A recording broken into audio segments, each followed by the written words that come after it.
Good afternoon, everyone. Thank you for joining. We're going to give ourselves maybe another minute as we have the attendee list growing here. We're excited for you all to be joining our first Women Who Move Us webinar in our series, this leadership series. So I'm watching that clock and we'll give that another minute or so.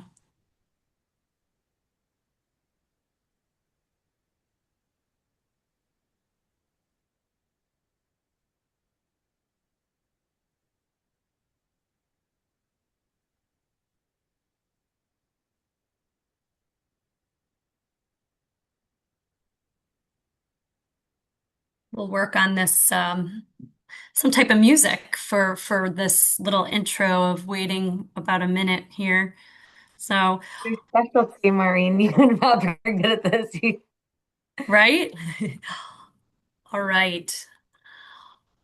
Let's get started then. Again, we may have several additional people joining us, but want to be respectful of everyone's time.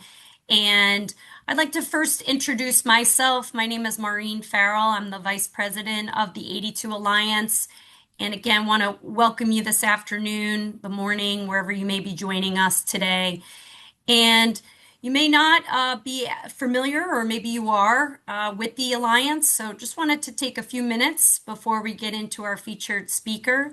But the Alliance, we are a 501c3 nonprofit mobility think tank that is focusing on bringing together change makers, experts, and really looking at how are we reimagining how people move and really truly looking at creating a better tomorrow. And we are doing that in several ways and several areas of what we're focused on. One is our Better Tomorrow Awards. We gave those out and give those out at our national conference. It's an opportunity to recognize those making investments in infrastructure, connectivity for really making it easier for people to have choices so that they don't have to only drive to get to their final destination. So we were excited to recognize just this past year in Nashville in last November. And the idea with our Better Tomorrow Awards is we are gathering data on those recipients, and we'll be producing a report of our findings of showcasing these organizations for the great work they're doing. That'll be coming out in the next few weeks.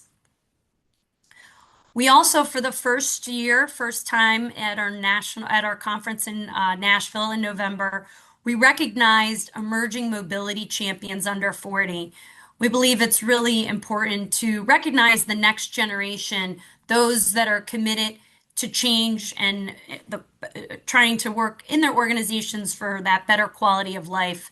So these were recipients, and we look forward to growing this recognition program to years to come.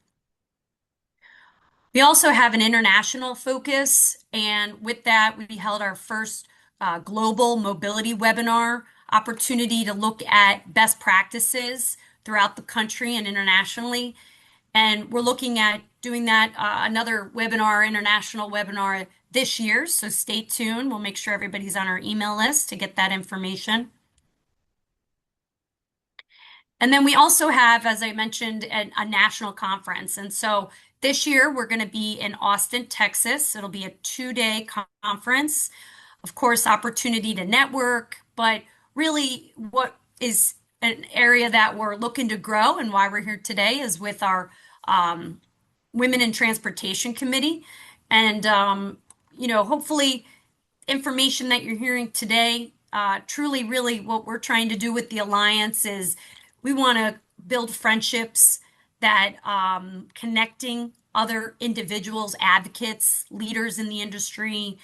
We're looking to improve our planet, the impact that we're having and working throughout the country internationally with other like-minded change organizations and individuals.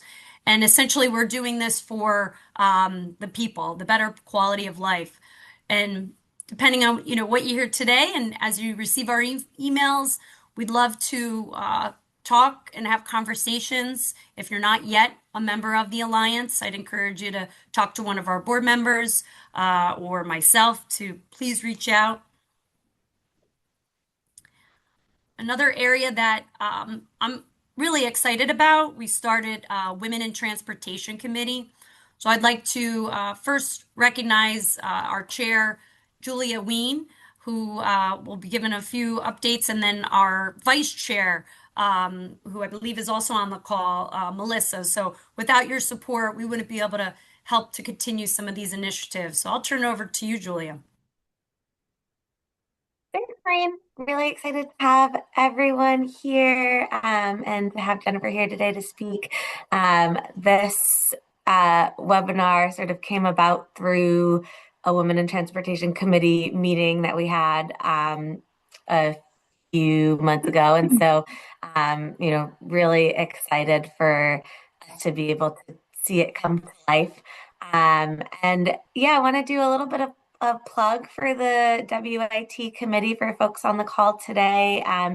If you haven't heard about us or gotten involved, we're really here as part of the 82 Alliance to focus on where women fit in the mobility space. We know there are other organizations like WTS out there that, may play important roles as well. And so we're really focused on mobility specifically and where we can help to increase representation across females in this industry, in this space. We've had some really great meetings where it's just been good to network, get to know each other. Really want to advocate for equity and inclusion across all of our teams and throughout the industry in general. And then, through events like this one, enhance visibility, let women across the industry hear from folks like Jennifer, who are, great role models and are able to demonstrate the achievements that women have made in this space, in the mobility space. And then, also support kind of career development with different networks and tools for folks who might be earlier in their career. And then lastly, collaborate, work with other women in transportation related organizations and help to build the profile of the 82 Alliance overall. So we're really excited to see this move into a real session here. And this was really the brainchild of Lois. So I'm going to introduce her and let her give a little bit of an intro into the Women Who Move Us series and let her start our program. Oh, thank you, Julia. I can't do it without you and Maureen and Melissa and a whole host of other women on the committee. It's been my pleasure to be a part of it and part of 82 Alliance. So I think we'll just kick it right off now. Jennifer's been waiting patiently, and so I'm going to indulge you for a minute, if I may, on your bio and let everyone give a listen for a few minutes. So thank you all for joining us for what promises to be a really insightful and inspiring conversation about leadership and the evolving role of women in transportation. And so we have the privilege of hearing from someone who's helped shape the way communities across the United States think about mobility and think about safety and the design of our streets. So let me please introduce you to Jennifer Toole. She's the founder and president of Toole Design, which is a nationally recognized planning, engineering, and landscape architecture firm that focuses on creating safer, more accessible, and more equitable transportation networks.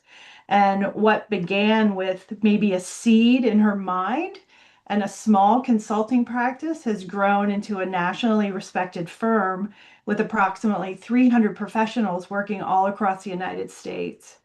And Jennifer brings more than 2 decades of experience in multimodal transportation planning and design.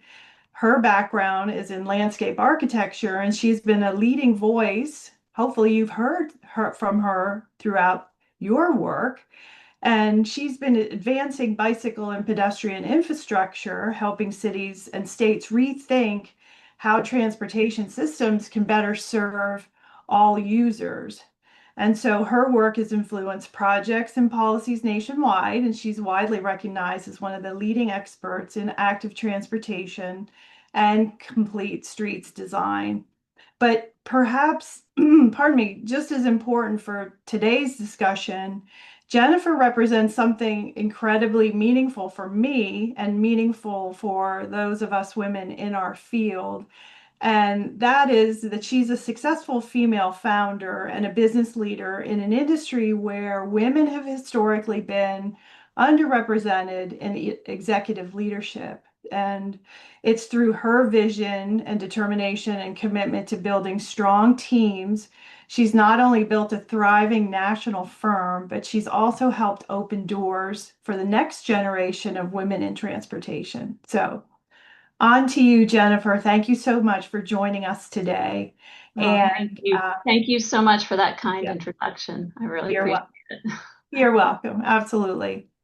So, if I may, I'll start it off. I'll be moderating throughout this session. Um, we have a few questions that have been on our minds, and the committee has thought through some of these things, and we've worked with Jennifer on this. And so I'll ask her a series of questions, and then we'll have a Q&A session towards the end. But if any of you have any questions that you would like to pose in the chat, Julia and Maureen will be at the ready to send those my way, or they can ask the question as well as we get into Jennifer's presentation.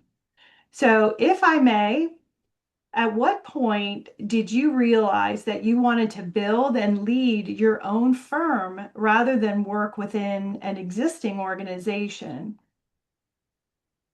All right. Well, to answer that, I think maybe I'll go back to sort of how I got my start. I started my career as an intern at a really small landscape architecture firm in Raleigh, North Carolina called Greenways Incorporated.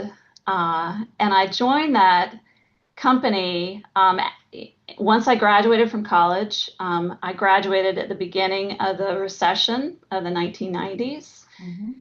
So I felt very lucky to even have a job. Like I think anybody who graduates during a recession and a tough job market. But in addition to that, I was just really excited about the mission of that company. There was really no other company like it in the country that focused on greenways and trail networks. And this was back in the times when there wasn't really a profession that focused on making cities more walkable and bikeable. But I had been a bicyclist all through college. I didn't have a reliable car in college, so I biked lots of places, and I just thought it was a brilliant idea that people should have a choice in the way that they get around, and they needed safe places to bike and walk in cities. So I went to work for this company. I got to work on really cool projects, and I just sort of drank the Kool-Aid. I knew from the start that I wanted to focus my career on this concept that you could get from place to place without having to use a car for every trip. Mhm. Mhm. So I worked at Greenways Incorporated for about 9 years. And then I went to work for a much bigger engineering firm. And then I went to a small engineering firm. And all the while, I was still focusing on on active transportation, on bikeway design and trail design and pedestrian safety and transit access and safe routes to schools and those kinds of projects. Um, and I felt like this was a part of the transportation profession that was really getting ready to take off. Like cities around the country, the clients that I had were sort of all waking up to the fact that they had solely focused on moving more cars faster for so long, and they needed to pivot a bit and start building infrastructure for bikes and for people walking, for people biking and using transit. And so So that was the beginnings. But the reason I started my own, so at this point, I was in my early 30s. I had worked for three companies. They were all owned and run by men, and they were good men, people who are still my friends. Uh, but I was always sort of in the background observing the way that they ran their businesses. And not because I wanted to start my own company, but I was just curious. I had my ideas about the things that I thought they were doing well and the things that I thought they could improve on. And so at this third company, I had joined really with the promise of being an owner, but that conversation about ownership kept getting put off. And honestly, I was young and impatient, and I just saw this bright future for this thing that I wanted to do. So I left that company and started Toole Design in about 2003. And I was 33 years old at the time. I had two kids, two very young kids, but I was lucky. I had a very supportive husband who left his job so that I could focus on my career, and I really couldn't have done it without him. And he's, just been with me every step of the way. So that's the story in a nutshell. That's a great story. Excellent. So it's no small feat growing a company. When did you, or maybe what was the defining moment that you said, okay, I'm at the ready. My kids are maybe at a certain spot, the business is a certain spot. What were those decisions that helped you enable the growth that's Toole Design today?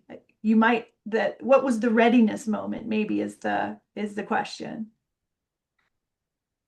Yeah, I think it was really a series of decisions. And the first sort of series of decisions it was about hiring. It was like hiring really smart people who cared about the mission of Tool Design as much as I did, and then making sure that those really smart people stayed with the company, and were there with me through the tough times.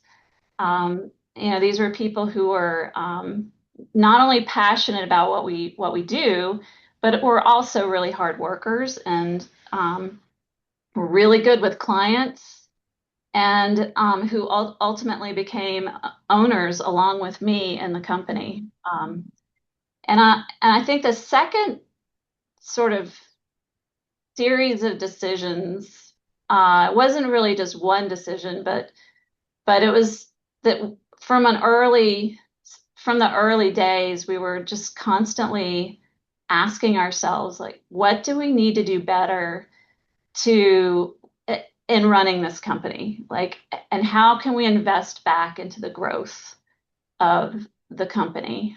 Uh, you know, Organically growing companies is a pretty hard thing to do.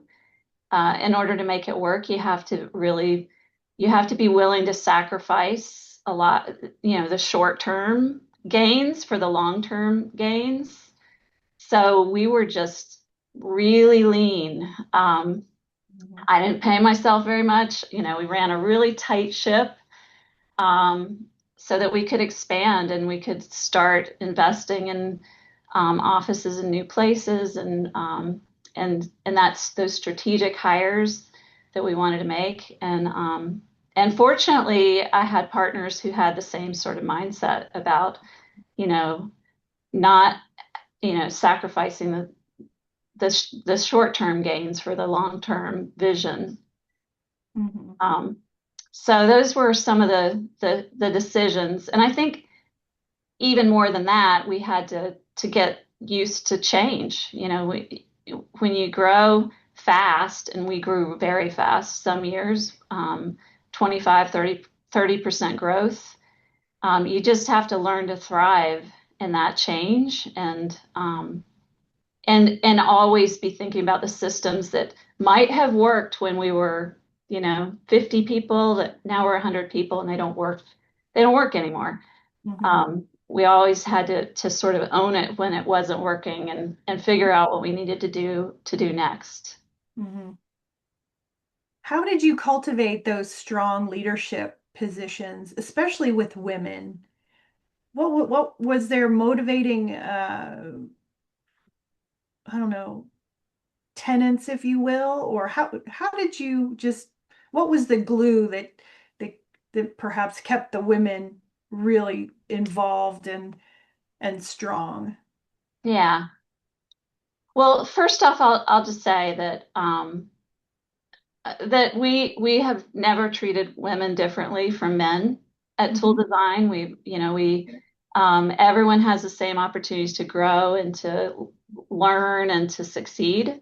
But I think being woman owned definitely influenced our culture. About 60% of our leaders are women, and more than half of our staff are women. So I think the women who have come to work at Tool Design I think of them as sort of, they're compassionate high achievers. Hmm. They they expect excellence, but they also do, those expectations come with an empathetic approach. Hmm. And so, we understand that people have families and lives outside of work. And when somebody needs flexibility, we always find a way to make it work. Hmm. I had my third child about 5 years into, after I started the company. My baby, who's graduating from high school this year. Um, but anyone who's a parent knows that there are times when you have to drop everything and go, right?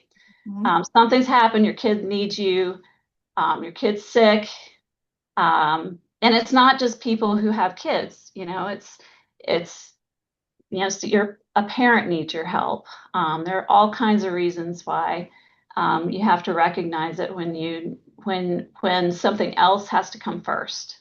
And so that's our culture. We've been the kind of place where we have each other's backs, where people can be ambitious about their work and also just be human.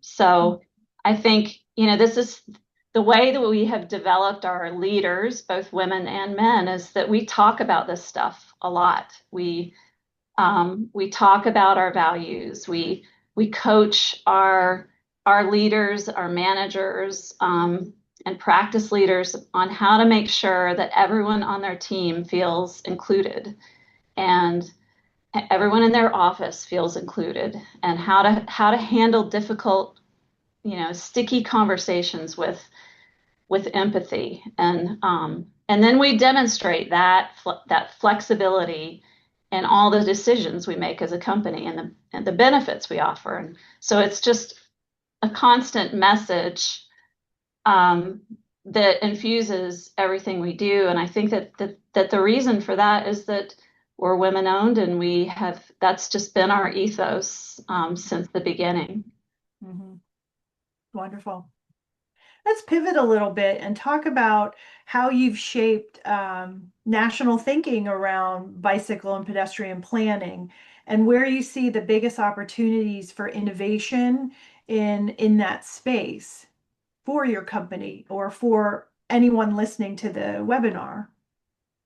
Yeah, I think that there are two things that are really exciting right now, and I think that they're somewhat related. And the first thing is congestion pricing, and I think it's exciting because it tackles like multiple challenges at once.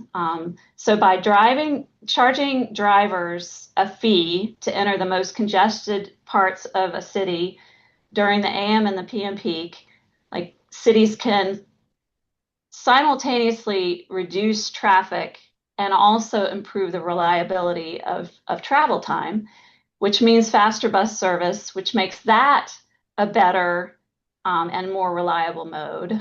And it does all that while it's generating like this dedicated funding source for transit and bike and pedestrian improvements. Um, and so it just becomes this positive feedback loop. Um, Driving demand is decreasing, and transit and active transportation are improving at the same time. And it makes it more possible for people to choose those modes. So super political to implement, of course, but really exciting. And if you look at the data coming out of New York City, it's pretty astounding. Like overnight, decreased traffic congestion in the zone by 11%.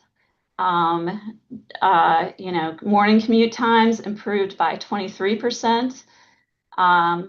Immediate decreases in air pollution, reductions in crashes, and while there was a lot of opposition to it, that's starting to turn around as people are seeing the positive benefits. So congestion pricing is super exciting. The second one is the electrification of bicycles. I think it's so interesting to see what's happening with e-bikes. It means you have access to a vehicle that gets you there fast. It can be parked pretty quickly and easily. And it makes any hilly city flat. And so you don't have to be super athletic to ride an e-bike. And you don't have that moment when you're like huffing and puffing up a hill thinking, why did I do this? Like I'm all hot and sweaty. I'm going to get to work all hot and sweaty. It's just a lot easier. It's faster for than driving for a lot of short trips, especially in congested areas.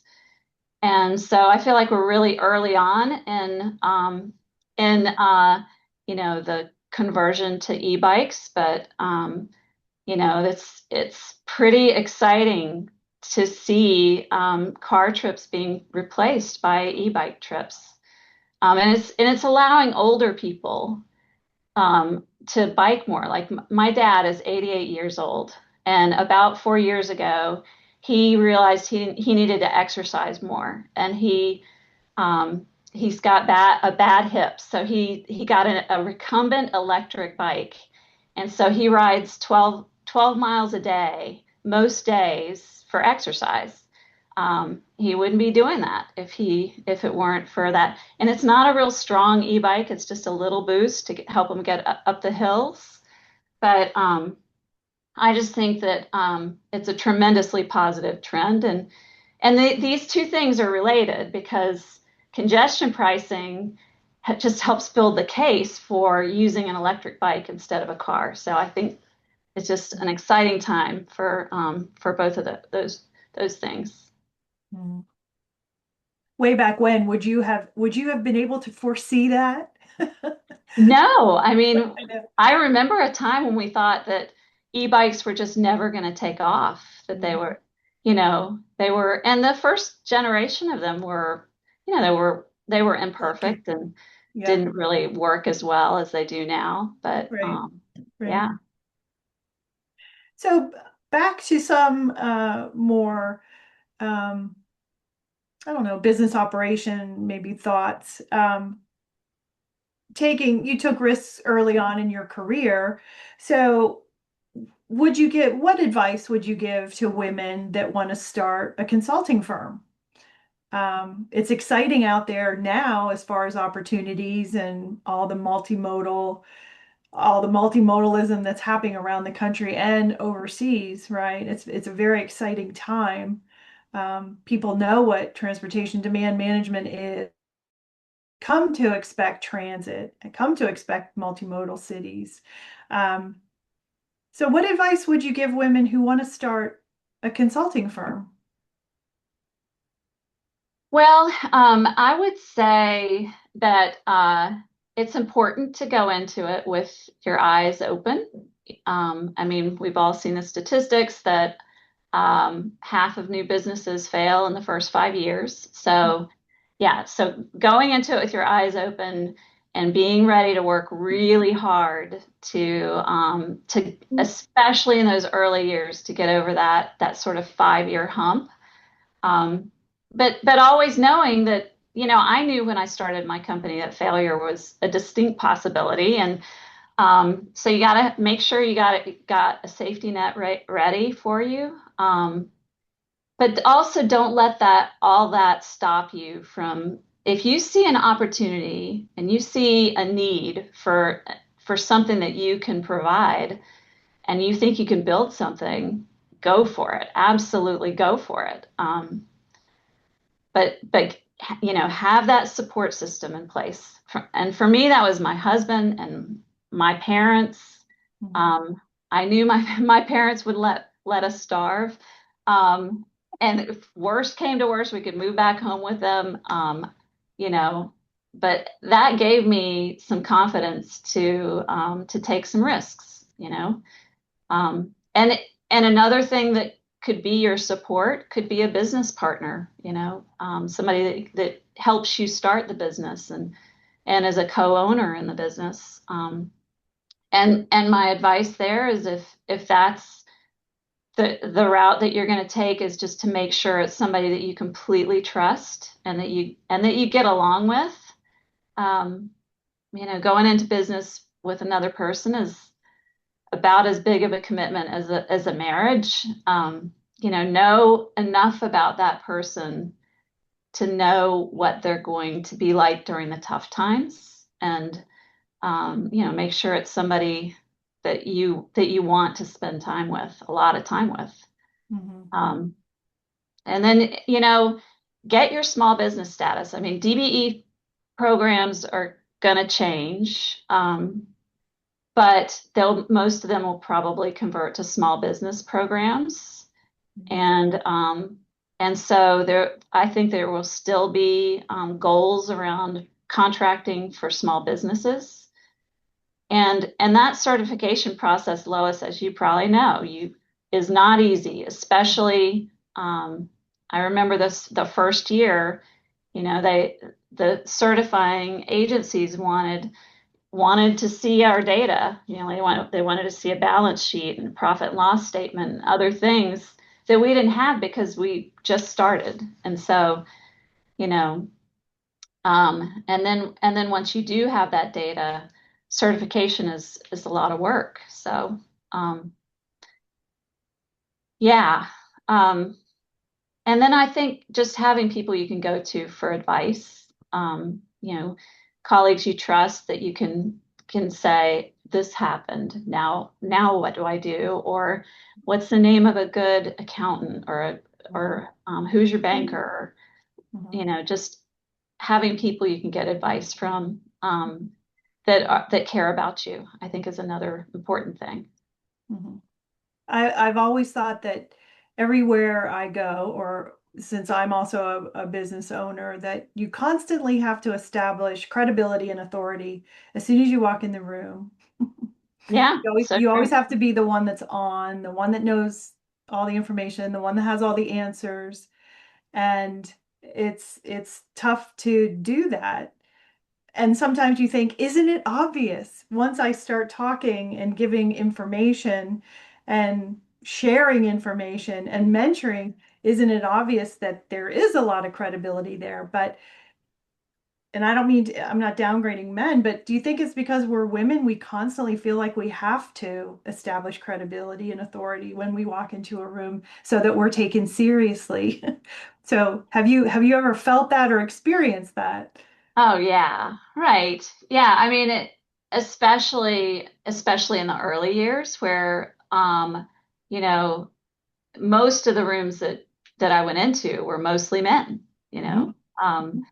And I think that I, my way of coping with that was always to be like way over prepared for every meeting. Like I Mhm. drove myself crazy with over preparation, but part of it was because I wanted to be ready when I got the floor to to to contribute in a valuable way, um, and to have something to say. Right? It was on me. even more pressure when you're the only anything in a room, the only person of color, the only woman Mhm. to to to to speak up, right? And have Mhm. something to say that's Right, intelligent. right.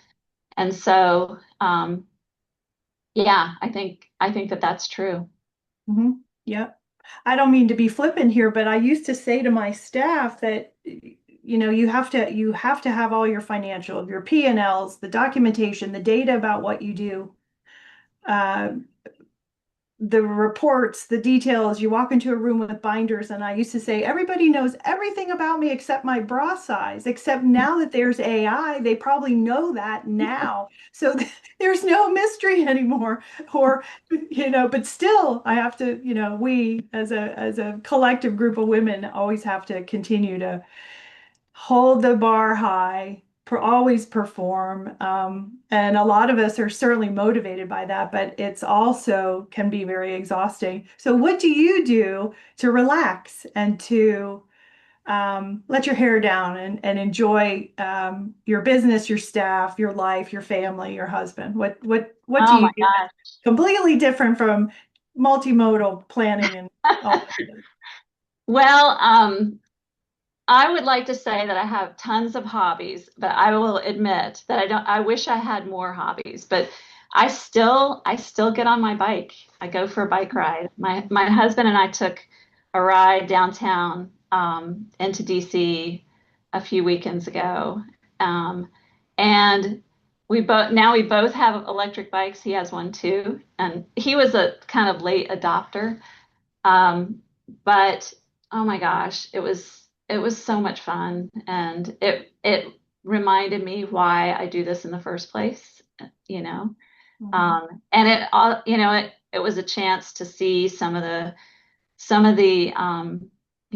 the streets that we have worked on for a long time, and to get to ride on those facilities again, Mhm. and yeah, I still get on a bike when I want to Good. Yep.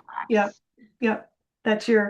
That's your release valve, I guess. Yeah, Passion. The passion and the release valve, right? Yep. absolutely. So if any one of us as women who are watching this webinar and listening to you, um, and if any one of us hope to become a leader in transportation or urban planning, what mindset or belief will matter most to her long-term success? Well, okay. So I think it's maybe a couple of mindsets. Um, and one is just um, be hungry for feedback. Like if you're early in your career, even if you're not earlier in your career, mid career, just ask for feedback constantly. No matter how hard it is to hear it. After a presentation, ask, how could I have done that better? Mhm. If you have a sticky situation with a client or a colleague, ask your boss, you know, how could I have handled that differently, and gotten a better outcome? And really listen to what they have to say, even if it's hard to hear, and don't be defensive, like really take it in. Mhm. Um, and then I would say, like there are introverts and extroverts, and I've been thinking about this a lot lately because I'm an introvert. And I think if you're an introverted person, learn the tricks to being pretending to be an extrovert, in social settings. Like you're gonna need to put yourself out there. It doesn't mean you have to stay for the whole event or the whole, happy hour, whatever it is that you're going to. But when you don't show up, it looks like you don't care. And so stay a while, um, and then you can go home and collapse into your introverted cocoons and turn it all off. And and then if you're extroverted, well, turn on the charm. Like you have a gift and you should use it, but also make sure you're using it wisely. Make sure that you are a really good listener, and that you bring out the other voices around you, and that you're elevating the voices of the other smart people around you. Mhm. So that would be my advice. Excellent advice. Thank you. Well, do we have any questions from the audience? We do, Lois. This has been wonderful. Let me pull that up. Thank you so much, Jennifer. So we have a question as you were relating, talking about the growth of your organization, your firm. And so this individual she's in her mid 30s and also broke off on her own after working for others in the transit industry.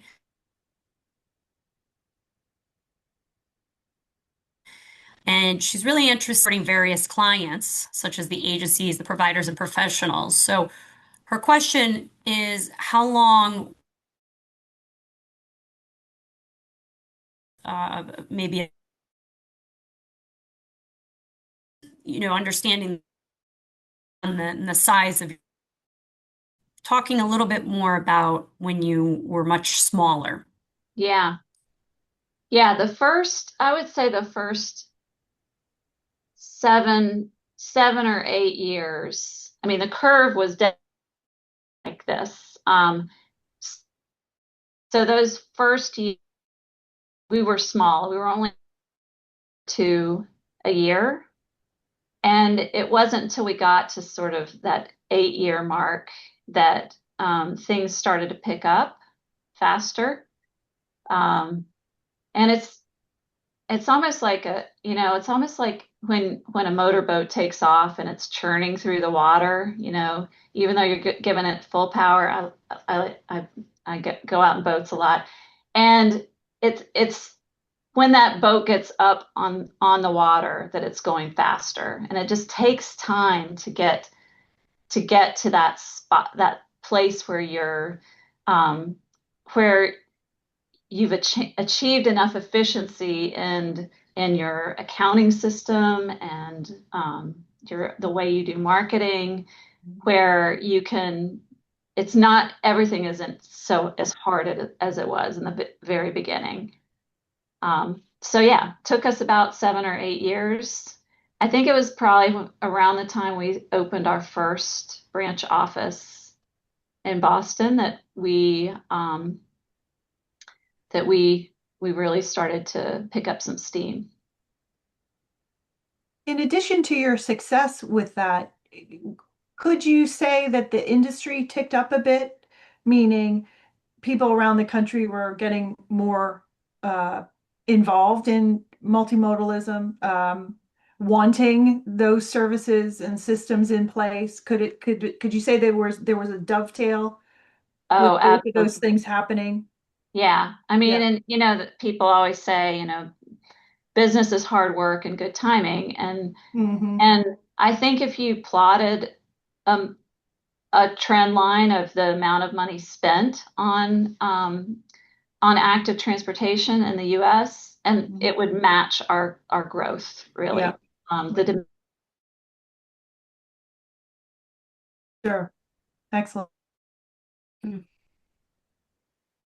Another question, looking at our time, looks like we do have time for this question. So Jennifer, what advice would you give women, especially women of color, on how to avoid internalizing the pressure of having to constantly prove their competence, especially when mistakes are judged more harshly? Mm. yeah. Oh, I wish I had a good answer to this. I think this is really hard. I mean, I I mentioned that, like the way that I deal with that pressure is by over preparing, because it gives me um, peace of mind to come to situations knowing that, no matter what comes up or what happens, I'm probably gonna be able to handle it. Mm. And so and then I think, you got to be kind to yourself, and and let it go. Like, I think in business all kinds of things happen, and and you have to to let yourself accept when things happen that you can't control, that you can't change, and move on from them, and not like dwell on them for and rehash it over and over. You have to move on and give yourself permission to move on and let it go. The only person that it hurts by, like churning on something that's not fair, or, is the only person that hurts is yourself. You gotta move on and, and, find other opportunities. Mhm. Yep. Thank you. Not seeing any additional formal questions. Okay. Um, Good. I don't know if there's any. I know I had a few, but if there's any closing remarks, that Jennifer, I know you covered so much, or Lois. Why don't you go ahead and ask your questions, and then I guess we could close. Maybe it might spark another question. No, I didn't have any other formal Oh, questions sorry. that were Oh, sorry. submitted. Okay. No, confusion there. Yes. No But if, problem. yeah, Jennifer, did you have any additional remarks that you wanted to make, or? No, not really. I guess I'll just say that, you know, thinking about being, how to be successful in this profession, especially if you want to be a leader. You know, it also just involves hard work. You have to be willing to put in more hours and work really hard. And no matter what the task is that you've been given, even if you think it's beneath you, or something um, that someone else should be doing, just being a humble hard worker Mhm. always pays off. Mhm. People notice it, and you know to this day, I clean our company kitchen. I do those tasks, and I think it's just really important to work hard. It's the best way to get ahead. It is. Thank you, Jennifer. We really appreciate the time that you took today to inform everyone and tell us your story and what motivates you and what excites you in the industry, and impart your wisdom on all of us here today. This kicks off the first of our series of the leadership sessions that 82 Alliance would like to invite all women to and join in. Today's episode was, if I can call it an episode or a session, was about um, owning and running your own business. And we hope to continue those talks with different ways and different forms, how women are involved in leadership, whether they are starting out as an employee, a very strong hard worker, as Jennifer says, and with leadership in mind. Um, Maybe teaming up with a business partner one day, or running your own business one day. But leadership comes in all shapes and sizes and styles and business ways of being. And so we want to explore all those different things as we continue on offering this series. I'll turn it back over to Maureen to talk about our next session in May. Yes. Thank you. I just want to thank Lois. Lois is our vice chair for the 82 Alliance, and just want to thank you again for helping to moderate this really inspiring conversation. Jennifer, many busy schedules. I know that many people have them. Jennifer, really want to thank you for taking the time and being with us today. And as we continue to create this space for females in the industry and continuing with our leadership series, Women Who Move Us, we are excited to have confirmed 19th.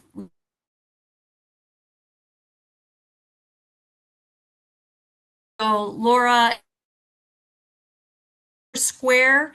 And so what we want to do with this conversation is Laura and her executive member of her team, we're going to have a conversation about, if you may not want to own your own firm. Laura and I were talking about this. And so, how do you do that and managing? And then also, how are you elevating female? Similarly, Laura, it's not just an all female, like Jennifer mentioned, opportunities for all, for men, women, equally. But we thought this could be a fun conversation of looking at the executive team within a firm and some of those challenges that come with that and how are you managing. So we're going to have Laura's colleague, Vice President of People and Culture. So mark your calendars. We'll also have, as I mentioned, a Zoom link to register for that. We hope you'll consider joining us. We have our registration open for our conference in Austin, Texas in November at the Central Library, beautiful building.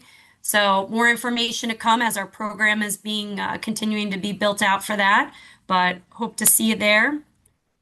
And if you like what you heard today and part of what we're working towards with the Women in Transportation is our committee here, but we would love for you to consider joining the Alliance and being part of helping to build a better tomorrow and reimagining how we're moving people and goods and being part of a mission that when we're working together, we can be accomplishing more. So really appreciate your time today. You could go to our website to learn more or feel free to reach out to myself or one of our board members. So thank you again and appreciate everybody's time and support.